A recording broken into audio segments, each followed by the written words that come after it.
Hi అండి, అందరికీ నమస్తే. Welcome back to our channel అమ్మ అభిరుచి. ఇవాళ రెసిపీ వచ్చేసి చికెన్ పులుసు అండి. ఎప్పుడు కర్రీలు ఫ్రైలే కాకుండా ఇలా పులుసు కూడా ట్రై చేయండి, చాలా బాగుంటుంది. ప్రాసెస్ అయితే చాలా ఈజీ, ఒక్కసారి ట్రై చేస్తే మీకు కూడా నచ్చుతుంది. ప్రాసెస్లోకి అయితే వెళ్ళిపోదాం. ముందు చికెన్ని బాగా కడిగి వాష్ చేసి పక్కన పెట్టుకోండి. చికెన్ పులుసులోకి మెత్తని ముక్కల కన్నా కొంచెం దుమ్ములా ఉన్నాయి తీసుకోండి, పులుసు బాగుంటుంది. అలా తీసుకుని పక్కన పెట్టండి. పెద్ద ఉల్లిపాయలు 2 చిన్న చిన్న ముక్కలుగా కట్ చేసుకోండి, బాగా చిన్నవి కట్ చేసుకోండి. అలాగే 3 పచ్చిమిర్చిని కూడా తీసుకోవాలి. పెద్ద నిమ్మ సైజ్ అంతా చింతపండుని అయితే నానబెట్టుకోవాలండి. బాగా ఎక్కువ చింతపండు నానబెట్టకండి, కొంచెం చింతపండు నానబెట్టుకుంటే సరిపోతుంది. కొంచెం వాటర్ వేసుకుని ముందుగానే నానబెట్టి పక్కన ఉంచుకోవాలి.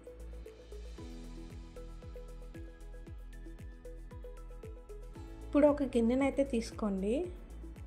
గిన్నె కొంచెం వేడెక్కాక ఆయిల్ని అయితే వేసుకోండి. ఆయిల్ కూడా ఎక్కువ పట్టదండి, కొంచెం ఆయిల్ వేసుకుంటే సరిపోతుంది. ఆయిల్ కూడా వేడెక్కాక ముందు పచ్చిమిర్చిని అయితే వేసుకోవాలండి. ఆయిల్ బాగా వేడెక్కనివ్వండి, అప్పుడే పచ్చిమిర్చిని అయితే వేసుకోవాలి. పచ్చిమిర్చి వేగాక ఉల్లిపాయ ముక్కలను కూడా వేసేయండి. ఉల్లిపాయ ముక్కలు బాగా గోల్డెన్ కలర్ వచ్చేంత వరకు వేపుకోండి. లైట్ గోల్డెన్ కలర్ అయినా పర్లేదు, ఉల్లిపాయ ముక్కలు మాత్రం బాగా వేగాలి. ముక్కలు అనేవి అస్సలు మాడనివ్వకండి, మూత పెట్టి మధ్య మధ్యలో కలుపుతూ ఉల్లిపాయ ముక్కలు అనేవి వేపుకోవాలి.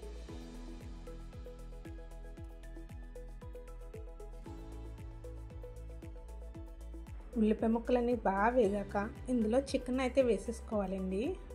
చూడండి, వీడియోలో చూపించినట్టు ఉల్లిపాయ ముక్కలు వేగితే సరిపోతాయండి. ఇందులో అయితే చికెన్ అయితే వేసేయండి.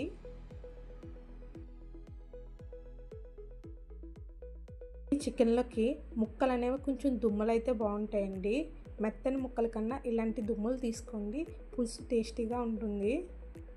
మొత్తం ముక్కలు వేసేసాక ఉల్లిపాయ ముక్కలు చికెన్ మొత్తం కలిసేంత వరకు ఒకసారి పూర్తిగా కలుపుకోవాలండి. అలాగే చికెన్ కూడా కొంచెం సేపు ఎక్కువసేపు మగ్గించుకోండి, పచ్చివాసన పోయేంత వరకు మగ్గించుకుంటే బాగుంటుంది. ఇలా మొత్తం కలిపేసుకున్న తర్వాత మూత పెట్టకుండా మగ్గించుకోండి. మూత పెట్టడం వల్ల వాటర్ అనేది వచ్చేస్తుంది. మూత పెట్టుకోకుండా చికెన్ అయితే మగ్గించుకోవాలండి.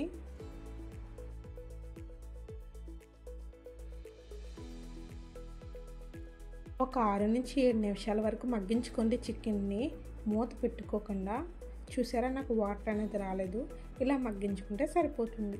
ఇందులోనే రుచికి తగ్గట్టు సాల్ట్ని అయితే వేసేసుకోండి. మన స్పైసీకి తగ్గట్టు కారాన్ని కూడా వేసుకోండి. నేను వచ్చేసి 2 స్పూన్ల కారాన్ని అయితే వేసుకున్నాను. అప్పుడు బాగా ఒకసారి కలిపేసుకోవాలండి. సాల్టు కారం చికెన్కి పట్టేంత వరకు కలుపుకొని కొంచెం సేపు మగ్గించుకోండి. సాల్ట్ కారం చికెన్కి పడితేనే టేస్ట్ బాగుంటుందండి, కాబట్టి కలిసేంత వరకు ఒకసారి కలుపుకొని మూత పెట్టుకోకుండా ఇంకొంచెం సేపు మగ్గించుకోండి. అలా కలుపుకున్న తర్వాత ఇందులో కొంచెం గరం మసాలా పేస్ట్ అయితే వేసుకోండి. అల్లం వెల్లుల్లిపాయ, 1 స్పూన్ జీలకర్ర, 1 స్పూన్ ధనియాలు, 4 లవంగి మొగ్గలు, చిన్న దాల్చిన చెక్క, 2 యాలకులు కలిపి మిక్సీ కట్టిన మసాలా అయితే 1/2 స్పూన్ మాత్రమే వేసుకోండి. ఎక్కువ మసాలా అయితే వేయకండి, బాగోదండి. 1/2 స్పూన్ మసాలా వేస్తే సరిపోతుంది. అలా వేసేసాక మసాలా కూడా చికెన్ పట్టేంత వరకు కలుపుకోవాలి. అలా కలుపుకున్న తర్వాత ఇంకొంచెం సేపు మగ్గనివ్వండి. అలా మగ్గి చికెన్ మగ్గింది అనుకున్న తర్వాత చింతపండు రసాన్ని అయితే వేసేయాలండి. చింతపండు రసం అనేది చికెన్ ముక్కలు ములిగేంత వరకు వేసుకోండి. మీరు కనుక ఫస్ట్ టైం నా ఛానల్ చూస్తుంటే కనుక వీడియో నచ్చితే లైక్ చేయండి, షేర్ చేయండి. మరిన్ని వీడియోల కోసం నా ఛానల్ సబ్స్క్రైబ్ చేయండి. మన ఛానల్లో ఇంకా మంచి మంచి వీడియోస్ ఉన్నాయి, ఒకసారి వాటిని కూడా చూసేయండి. మీకు కనుక ఛానల్ నచ్చితే సబ్స్క్రైబ్ చేయడం మాత్రం మర్చిపోకండి. చింతపండు పులుసుని అయితే వేసేసుకోవాలండి. ఈ కర్రీ వచ్చేసరికి బాగా దగ్గరికి అవ్వకూడదండి, అలానే పులుసులా కూడా ఉండకూడదు, కొంచెం మీడియంగా ఉంటే సరిపోతుంది. మొత్తం కలిసేంత వరకు కలిపేసుకోండి. అలాగే సాల్ట్ సరిపోయిందో లేదో చెక్ చేసుకోండి, కానీ ఖచ్చితంగా ట్రై చేయండి, చాలా బాగుంటుంది రెసిపీ. ఇలా కలిపేసుకున్న తర్వాత ఒకసారి సాల్ట్ చూసుకుంటే సరిపోతుంది. మసాలా మాత్రం ఎక్కువ వేయకండి, తక్కువ వేసుకోండి, సరిపోతుంది. పులుసు అనేది కొంచెం దగ్గరికి మరిగాక స్టవ్ ఆఫ్ చేసుకోండి. వీడియోలో చూపించినట్టు ఉంటే సరిపోతుందండి చికెన్ పులుసు అనేది. ఒకసారి చూడండి మీరు కూడా. ఇలా దగ్గరకు అవుతే సరిపోతుందండి. అంతేనండి, చికెన్ పులుసు అయితే రెడీ అయిపోయింది. ఖచ్చితంగా ట్రై చేయండి, మీకు నచ్చుతుంది అనుకుంటున్నాను. అలాగే నా ఛానల్ నచ్చితే కనుక సబ్స్క్రైబ్ చేయడం మాత్రం మర్చిపోకండి.